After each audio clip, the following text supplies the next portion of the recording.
Oke, Assalamualaikum warahmatullahi wabarakatuh. Selamat siang semuanya dan salam sejahtera bagi kita semua.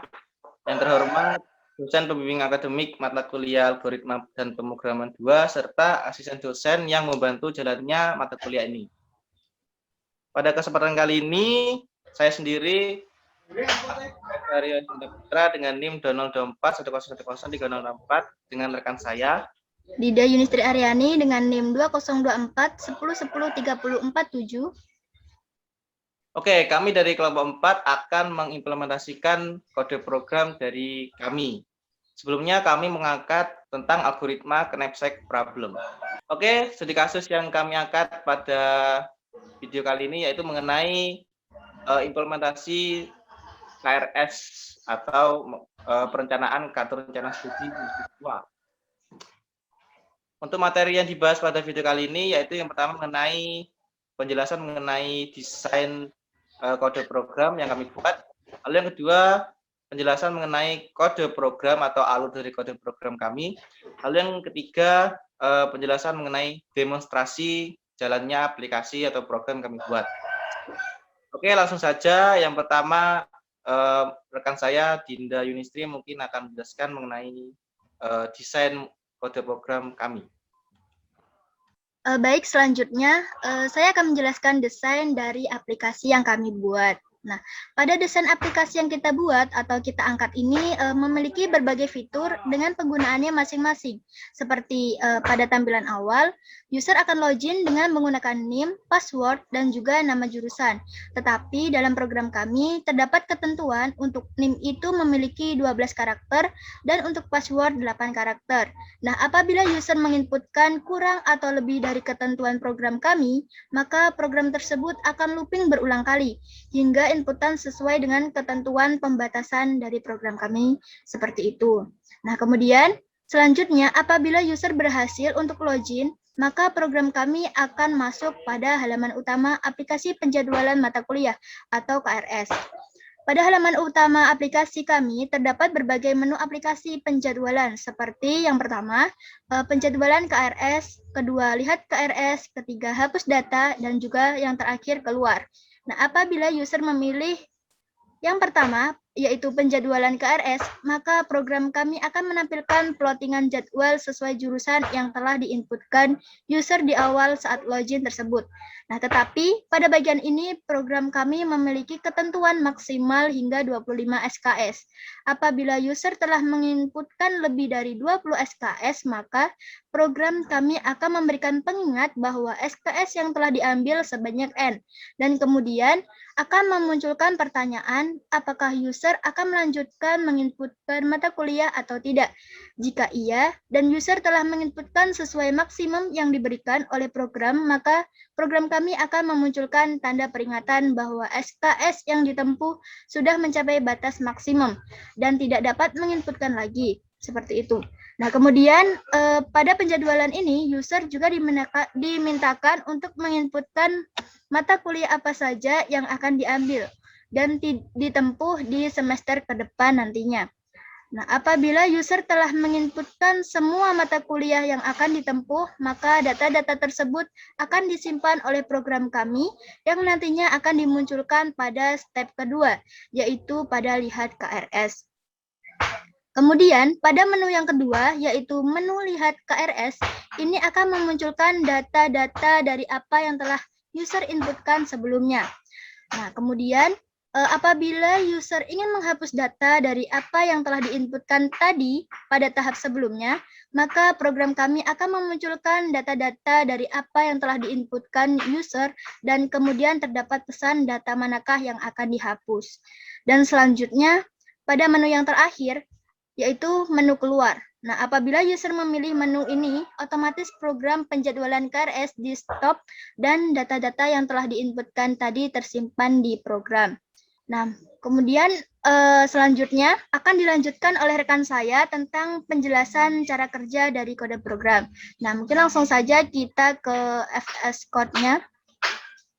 Oke, selanjutnya di sini saya akan menjelaskan kode program yang kami terapkan pada perencanaan studi mahasiswa. Di sini kami menggunakan 7 import. Di sini ada import CSV, import OS, import ethertool, import trading, import time, import SYS, dan import SYS time. Nah, di fungsi pertama ini terdapat fungsi loading text. Nah, fungsi loading text ini berfungsi untuk menampilkan screen loading berupa teks. Nanti teksnya bisa kita inputkan ke dalam program. Misal kami menggunakan loading text bertuliskan SFS UNED. Lalu untuk yang fungsi kedua di sini ada fungsi loading tunggu atau animasi loading tunggu. Nah, pada fungsi ini menampilkan sebuah screen loading tunggu yang dimana melakukan perulangan terhadap empat simbol, yaitu yang pertama underscore, garis miring, garis tegak, dan juga 2 garis miring. Nah, itu nanti akan dilakukan perulangan sehingga memiliki kesan memutar begitu ya. Terus untuk yang fungsi selanjutnya di sini ada fungsi rekursif untuk penginputan data pada halaman login yang sudah dijelaskan oleh teman saya, di mana di sini menggunakan parameter data 1, data 2, dan juga batas. Nah, data 1 sendiri adalah digunakan untuk pengaliasan nama dari list yang digunakan pada login. Misal di sini ada data 1.append input masukkan.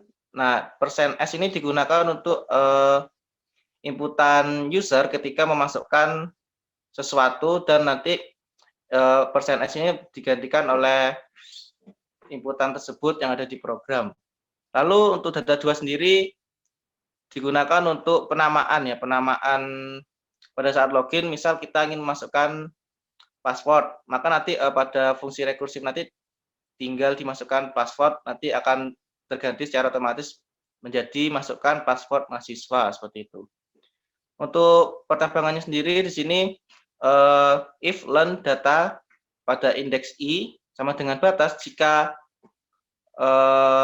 inputan user yang diinputkan sama dengan batas yang ditentukan, maka dia akan break dan lanjut ke tahap selanjutnya. Namun jika tidak, maka data yang diinputkan tadi akan dihapus dan akan looping kembali masuk ke rekursif dari inputan login tersebut. Lalu untuk fungsi selanjutnya ada dev clear screen. Nah, ini digunakan untuk menghapus layar, jadi biar terkesan tidak kaku. Lalu di sini kami menggunakan beberapa variabel. Yang pertama ada down sama dengan false. Nah, down sama dengan false ini digunakan pada fungsi loading tunggu. Nah, itu jika down itu bernilai false, maka dia akan break. Namun jika tidak, maka dia akan menjalankan variabel-variabel di bawahnya seperti sys.st.write, login berhasil, dan seterusnya. Oke, ke bawah. Nah, selanjutnya ada variabel i sama dengan 0. Nah, ini kita umpamakan i sama dengan 0, nantinya akan dipakai pada saat pemanggilan indeks ke 0 atau indeks pertama. Lalu selanjutnya di sini ada beberapa list kosong. Yang pertama nim_mas digunakan untuk menyimpan data nim mahasiswa yang diinputkan pada halaman login. Kedua ada password. Password ini digunakan untuk menyimpan password yang diinputkan user pada saat login. Lalu untuk jurusan mahasiswa sama seperti tadi. Lalu selanjutnya ada list nomor urut. Nomor urut ini juga digunakan untuk memasukkan nomor yang diinputkan oleh user pada saat melakukan penjadwalan KRS. Begitu juga yang selanjutnya di bawahnya ada SKS, mata kuliah, hari, waktu pembelajaran, dan juga kelas. Lalu untuk fungsi selanjutnya ada fungsi kembali. Fungsi kembali ini digunakan untuk mengembalikan tampilan ke halaman utama. Selanjutnya ada fungsi halaman utama. Nah, disinilah program halaman utama kami dibuat. Yang pertama, kami menampilkan local time, atau di sini bisa dikatakan kita menampilkan waktu sekarang. Misal sekarang hari Kamis jam sekian dan tanggal sekian. Lalu untuk gambaran menunya seperti itu. Selanjutnya ada fungsi KRS. Nah, fungsi KRS ini berfungsi untuk pengecualian. Jadi jika user menginputkan SI pada inputan login tadi, maka dia akan masuk ke dalam fungsi SI.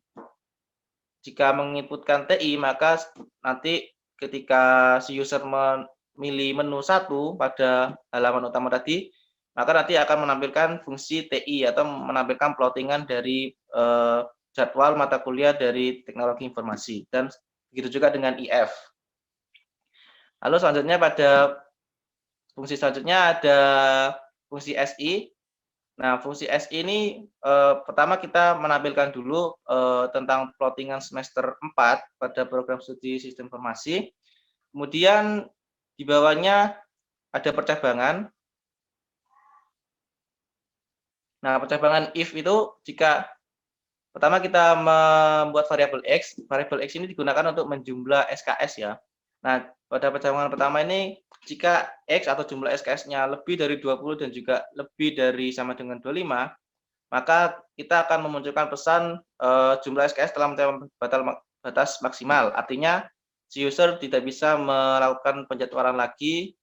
Jika ingin melakukan penjadwalan lagi, maka si user harus menghapus KRS yang sudah dilakukan pada nomor tertentu. Lalu jika tidak, maka akan menampilkan beberapa inputan seperti yang di bawah terdapat. Nah, terdapat yang pertama ada tanya nomor, tanya matkul, tanya SKS. Nah, tanya nomor ini nanti si user memasukkan nomor sesuai urutan dari mata kuliahnya. Lalu di tanya matkul ini, si user bisa menginputkan mata kuliah dan kami memberi catatan isi sesuai dengan tabel di atas. Jadi, si user bisa memasukkan mata kuliah sesuai dengan penulisan mata kuliah yang ada di plottingan atasnya. Lalu tanya SKS, kita konversi menjadi integer inputan dari user. Lalu kita lanjut ke halaman selanjutnya, yaitu ada pilih hari. Nah, di pilih hari ini kami menggunakan pengkodean. Artinya, pada tanya hari itu kita tinggal menginputkan kodenya sudah ditampilkan seperti di atasnya. Misal, kita ingin memilih hari Senin, kita tinggal masukkan saja SN besar. Nah, jika si user salah memasukkan atau keliru dalam penulisan SN, S-nya besar, N-nya kecil, maka dia akan masuk ke percabangan else. Artinya dia akan kembali lagi melakukan penjadwalan ulang. Seperti itu. Nah, pada percabangan-percabangan ini, jika user menginputkan salah satu kode, maka kita akan memasukkan hari sesuai dengan kode yang dipilih. Misal, si user memilih kode SL, maka kita akan masukkan ke dalam list yaitu Selasa. Artinya, user memilih pada hari Selasa pada penjadwalan KRS. Lalu di sini juga ada pembatasan maksimal pemilihan hari atas. Nah, setiap percabangan itu kita beri jumlah hari, kita akan hitung berapa banyak SL yang ada di dalam list atau Selasa. Jika jumlah hari itu sama dengan 5, artinya si user tidak bisa memilih hari tersebut. Maka kami mengirimkan pesan, maaf hari yang Anda pilih telah penuh. Jadi kita memberi batas maksimal pada satu hari itu 5 mata kuliah. Jadi jika lebih dari itu, maka si user tidak bisa memilih hari tersebut. Langsung bawa. Nah, selanjutnya kita masuk ke halaman selanjutnya, ada pilih waktu. Sama seperti tadi, pada pilih waktu ini kami menggunakan pengkodean, namun di sini menggunakan pengkodean angka. Jadi user bisa memilih waktu 1 sampai 6 sesuai dengan tampilan yang ada di atasnya. Nah, percabangan di bawah ini sama seperti tadi, jika si user memilih kode 1, maka nanti akan dimasukkan ke dalam list yaitu jam berikut. Misal 07.00 sampai 08.40. Itu terus begitu juga dengan selanjutnya. Lalu jika si user salah menginputkan, maka dia akan kembali lagi ke halaman utama dan kembali memasukkan inputan pada pilihan menu nomor 1.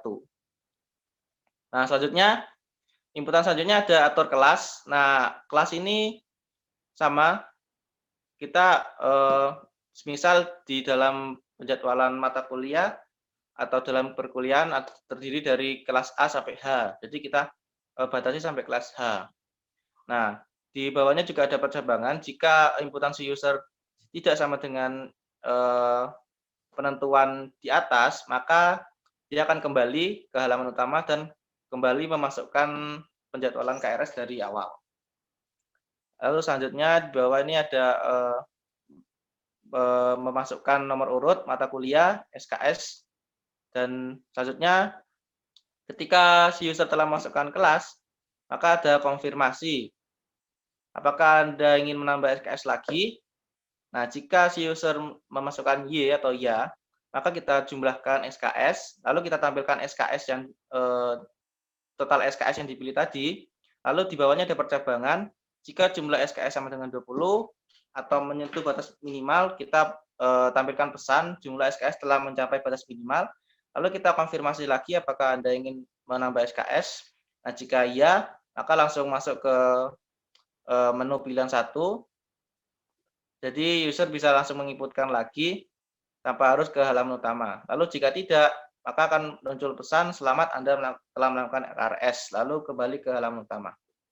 Lalu kami juga menggunakan percabangan jika jumlah lebih dari 20, kita masukkan pesan juga seperti tadi. Jika iya, maka akan langsung melakukan penjadwalan. Jika tidak, maka akan muncul pesan selamat Anda telah melakukan KRS. Nah, jika jumlahnya kurang dari 20, maka dia akan otomatis melakukan penjadwalan secara sendirinya. Lalu di sini pembatasannya pada percabangan terakhir, elif jumlah lebih dari sama dengan 25, maka kita akan hapus inputan terakhir dari user mengenai mata kuliahnya pada urutan terakhir. Lalu kita jumlah SKS-nya, lalu kita tampilkan total keseluruhan, dan kita berikan pesan jumlah SKS telah mencapai batas maksimal. Lalu kembali ke halaman utama. Oke, pada fungsi selanjutnya kurang lebih sama seperti fungsi SI tadi, cuma yang membedakan di sini penggunaan CSV-nya. Pada fungsi T ini kita menggunakan plottingan mata kuliah dari teknologi informasi. Jadi kita menggunakan pemanggilan data CSV dari TI. Jadi kita menggunakan 3 CSV di sini. Yang pertama ada plottingan mata kuliah sistem informasi, teknologi informasi, dan juga informatika. Oke, langsung ke bawah. Nah, ini juga pada fungsi IF. Yang membedakan hanya itunya, file CSV, selebihnya kurang lebih programnya sama. Nah, oke. Selanjutnya pada fungsi lihat KRS, di sini kita menampilkan tampilan di mana ada NIM, prodi mahasiswa, SKS maksimal, dan SKS tempuhnya. Oke, pada tampilan lihat KRS ini kami berusaha menampilkan apa saja yang dibutuhkan pada saat melihat KRS hasil penjadwalan tadi. Di sini ada NIM, prodi mahasiswa, SKS maksimal, dan juga SKS tempuh. Nah, pada perulangan itu for X in range, jadi kita hitung, kita lakukan perulangan terhadap banyaknya data pada list masing-masing. Semisal pada list nomor urut banyaknya data itu ada 2, maka dia akan melakukan perulangan sebanyak 2 kali dan mengprint ya. Misal di situ ada isi, variabel isi sama dengan str nomor urut pada indeks X. Nah, jadi X ini berguna untuk menampilkan indeks tertentu pada list masing-masing. Jadi ini kita menggunakan isi.center. Nah, 4 itu maksudnya banyaknya spasi ya dalam kolom nomor. Begitu seterusnya pada isi 2, isi 3, isi 4, isi 5, dan isi 6. Oke, jika user sudah selesai, maka akan kembali ke halaman utama. Oke, selanjutnya ada fungsi hapus data. Nah, pada fungsi hapus data ini kurang lebih kita menampilkan kembali tabel hasil penjadwalan KRS yang membedakan hanya pada inputan yang bawahnya. Nah, ini pada tanya hapus. kami menanyakan pada user, pilih nomor yang ingin dihapus dengan catatan mulai indeks dari ke 0. Kenapa pakai mulai indeks ke 0? Artinya kita jika ingin menghapus data ketiga, maka kita menghapus atau memasukkan inputan 2. Artinya 0 ini dihitung mulai 1 ya. Jadi 0 itu 1, 1 itu 2, dan indeks kedua itu adalah urutan ketiga gitu. Nah, itu untuk penghapusannya kita menggunakan del nomor urut sesuai dengan indeks yang dimasukkan user. Lalu jika sudah selesai maka muncul pesan data berhasil dihapus. Nah, untuk yang terakhir ini adalah tampilan loginnya, di mana kita menginputkan NIM, password, dan juga mata jurusan mahasiswa. Nah, pada inputan NIM dan juga password ini kami menggunakan fungsi rekursi yang sudah dibuat di awal. Semisal di sini ada variabel A sama dengan input mahasiswa ini nama fungsi rekursif tadi yang di atas. Lalu di dalam kurung itu ada data 1, data 2, dan juga batas. Nah, data 1 dari input mahasiswa yang pertama ini ada nim_mhs.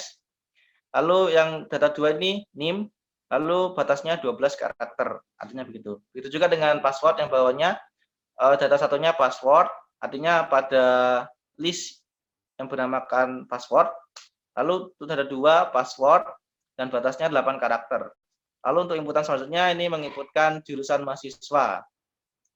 Nah, setelah itu di bawahnya ada percabangan. Pada inputan variabel C tadi, jika user menginputkan SI, TI, atau IF, maka nanti kita akan memasukkan ke dalam list yaitu sistem informasi, teknologi informasi, dan juga informatika. Jadi tidak dalam bentuk SI, TI, atau IF. Nah, kemudian di bawahnya ini ada fungsi loading screen yang sudah kami buat di awal.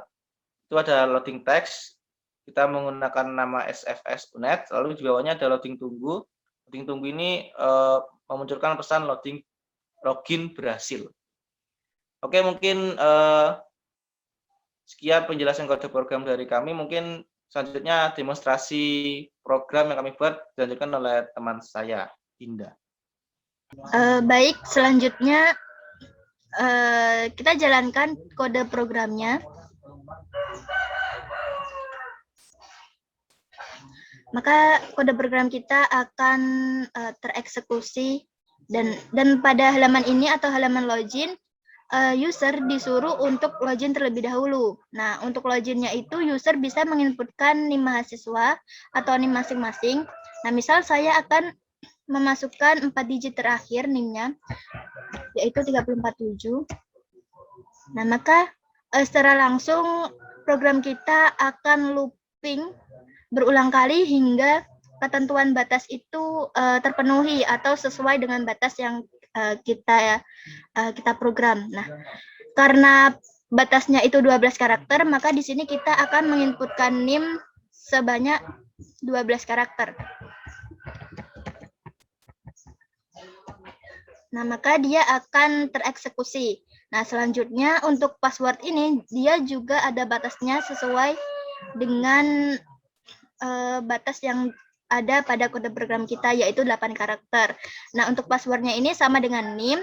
Apabila kita menginputkan 2 digit, misal, dia akan looping.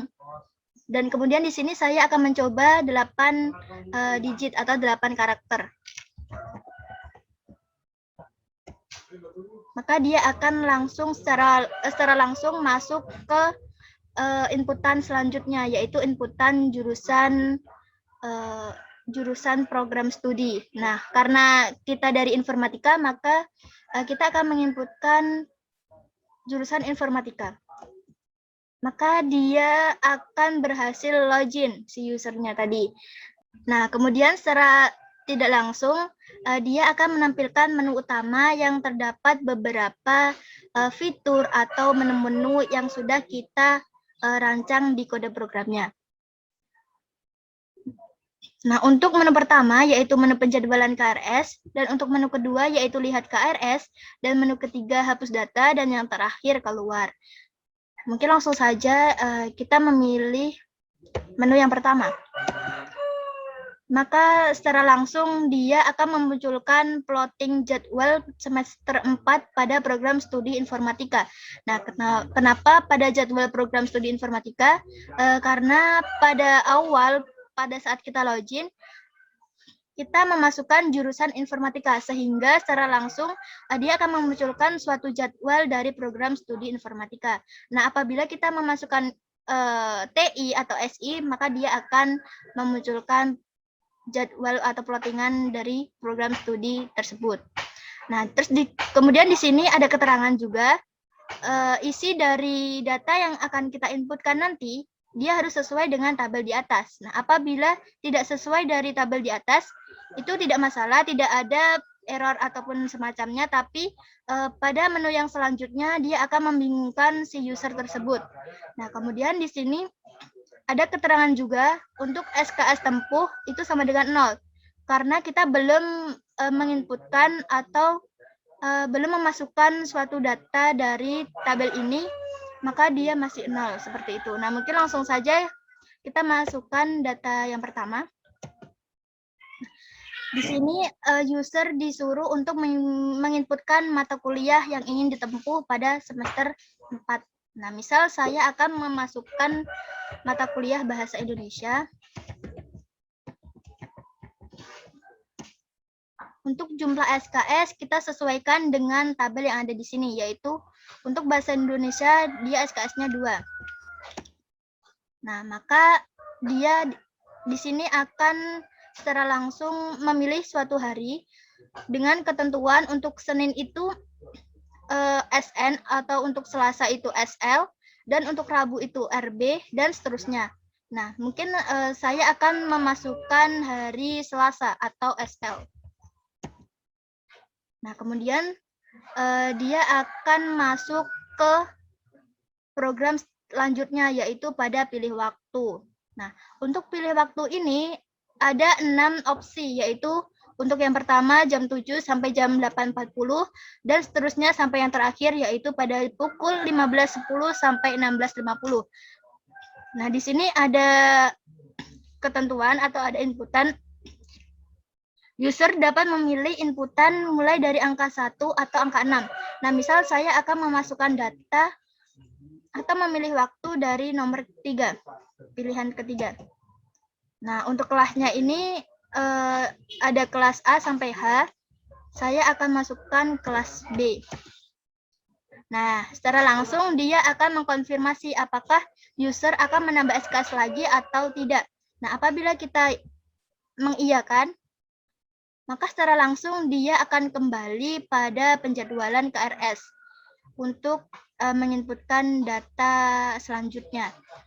Nah, kemudian hampir sama yang tadi, pembedanya itu pada SKS yang ditempuh. Yang di awal tadi kan masih 0, karena di sini sudah 2, karena kita sudah menginputkan satu data, yaitu Bahasa Indonesia. Nah, mungkin langsung saja kita masukkan ke data yang kedua.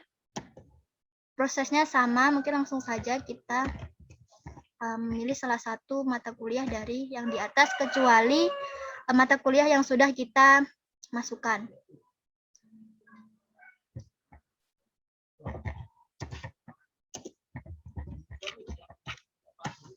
Untuk SKS dari mata kuliah Matematika Diskrit itu ada 3 SKS, maka kita inputkan 3 SKS. Nah, di sini juga hampir sama dari yang pertama tadi, yang sebelumnya. Mungkin saya akan memilih hari Senin atau SN. Untuk waktunya saya ingin memilih pertama. Untuk kelasnya saya akan memilih kelas A. Nah, kemudian di sini ada konfirmasi lagi. Apakah user akan menambah SKS lagi atau tidak? Saya akan menambahkan 1 SKS lagi. Nah, kemudian program kita akan menampilkan suatu data yang sudah kita inputkan 2 data tersebut. Nah, di sini sudah terbaca bahwa SKS yang kita tempuh atau user tempuh itu sudah 5 SKS. Nah, 5 SKS ini dari mana? Dari data pertama kita sudah menginputkan 2 SKS dan data yang kedua kita sudah menginputkan 3 SKS. Nah, untuk data selanjutnya yaitu data ketiga, saya akan memilih mata kuliah kecerdasan buatan. Untuk langkah-langkahnya bersama dari yang sebelum-sebelumnya. Mungkin langsung saja kita inputkan.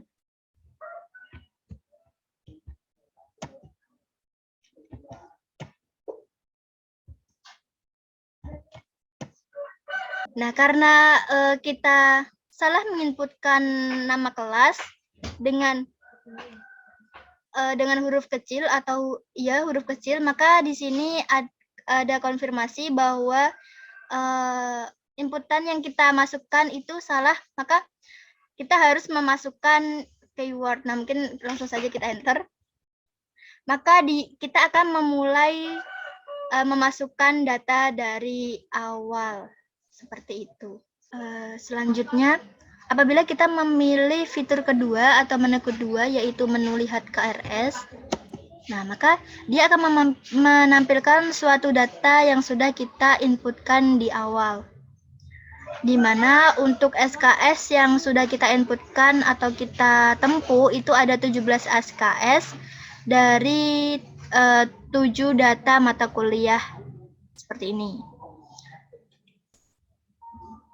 Mungkin langsung saja kita enter. Nah, apabila kita ingin menghapus salah satu data yang ada pada data yang tadi, misal saya akan memilih menu ketiga yaitu hapus data. Nah, maka di sini dia akan menampilkan suatu data yang sudah kita inputkan. Nah, di sini juga ada konfirmasi. Kita disuruh untuk memilih nomor mana yang akan dihapus. Nah, di sini ada ketentuan, kita disuruh untuk memilih atau untuk mulai dari indeks ke-0. Untuk nomor pertama, kita bisa baca ini indeks ke-0, 1, 2, 3, dan seterusnya. Apabila, misal saya akan menghapus data dari indeks ke-6, indeks ke-6 di sini adalah mata kuliah pendidikan kewarganegaraan. Mungkin langsung saja kita enter. Maka di sini dia akan ada pesan bahwa data yang telah kita hapus tadi berhasil dihapus oleh program. Nah, mungkin langsung saja kita lihat apakah benar data yang telah kita pilih untuk dihapus, apakah benar-benar terhapus atau tidak. Mungkin langsung saja kita pilih ke menu kedua. Nah, maka di sini dia akan menghapus salah satu data yang sudah kita hapus tadi, yaitu pada mata kuliah pendidikan kewarganegaraan. Mungkin langsung saja kita enter.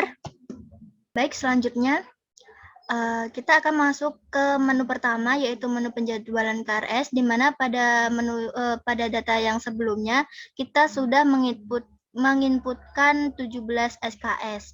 Apabila kita ingin menambahkan SKS, nah, misal di sini kita kan sudah menginputkan 17 SKS pada langkah sebelumnya. Nah, misal saya akan menambahkan satu mata kuliah lagi, yaitu mata kuliah KB atau kecerdasan buatan. Mungkin langsung saja kita inputkan. Nah, untuk langkahnya itu hampir sama dengan yang sebelumnya. Mungkin langsung saja kita ke inputannya langsung.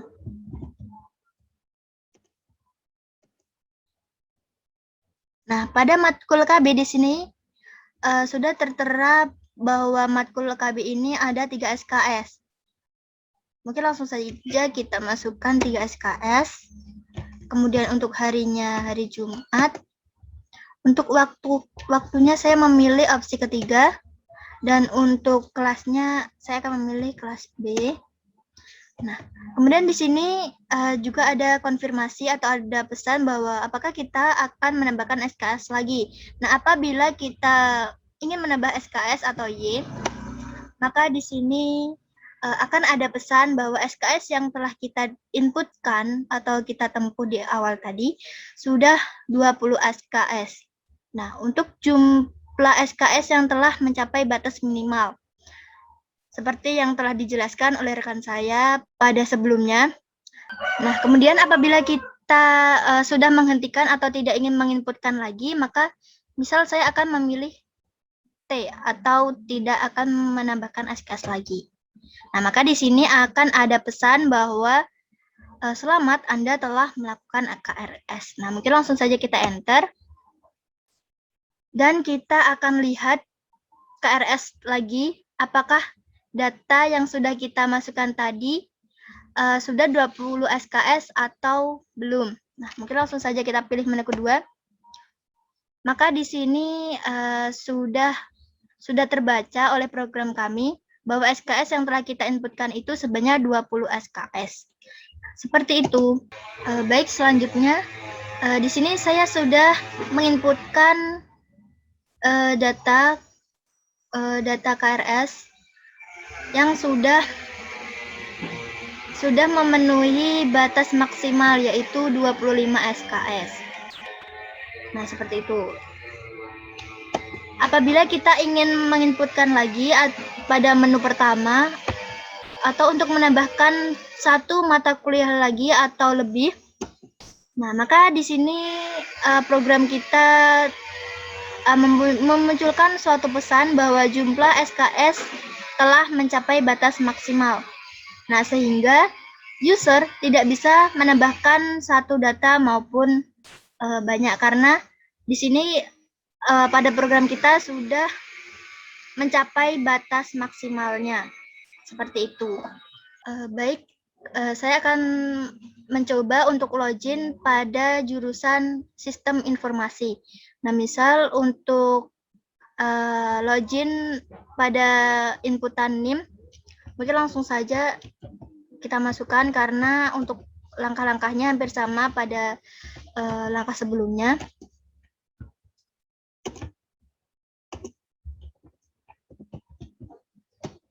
Nah, di sini saya akan menginputkan jurusan pada jurusan sistem informasi atau SI. Nah, maka di sini program kita akan memunculkan halaman utama sama seperti yang di awal tadi. Nah, apabila kita ingin masuk ke menu pertama pada program studi sistem informasi, saya akan memilih menu pertama pada penjadwalan KRS. Nah, maka di sini dia akan memunculkan suatu jadwal atau plottingan semester 4 pada program studi sistem informasi. Nah, untuk data-datanya itu seperti ini. Dan untuk langkah-langkah menambahkan atau menginputkan suatu data itu hampir sama dengan informatika. Nah, misal saya akan menginputkan satu mata kuliah pada program studi sistem informasi.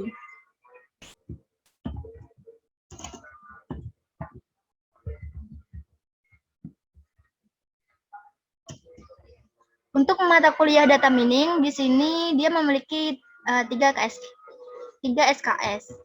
Oke, langsung saja kita inputkan. Saya akan memilih kelas hari Selasa, maaf. Untuk waktunya saya akan memilih opsi pertama. Untuk kelasnya adalah kelas A. Nah, di sini dia akan memunculkan pesan apakah kita ingin menambahkan SKS lagi atau tidak. Misal saya tidak akan menambahkan, nah maka dia akan memunculkan halaman utama. Kemudian saya akan memilih menu yang kedua, yaitu menu lihat KRS pada program studi sistem informasi. Maka di sini dia akan memunculkan suatu data yang telah kita inputkan tadi. Baik, untuk pilihan yang terakhir pada fitur kita, yaitu pada menu keempat. Nah, mungkin langsung saja kita pilih menu keempat atau menu keluar. Maka secara langsung program kita akan otomatis berhenti untuk memproses. Nah, mungkin langsung saja saya kembalikan ke rekan saya, Arvito. Oke, mungkin kita sudah sampai di penghujung acara. Nah, mungkin cukup sekian ya tentang penjelasan mengenai desain yang kami pakai pada program, kode program, serta demonstrasi program kita. Kurang lebihnya mohon maaf. Wabillahi taufiq wal hidayah. Wassalamualaikum warahmatullahi wabarakatuh.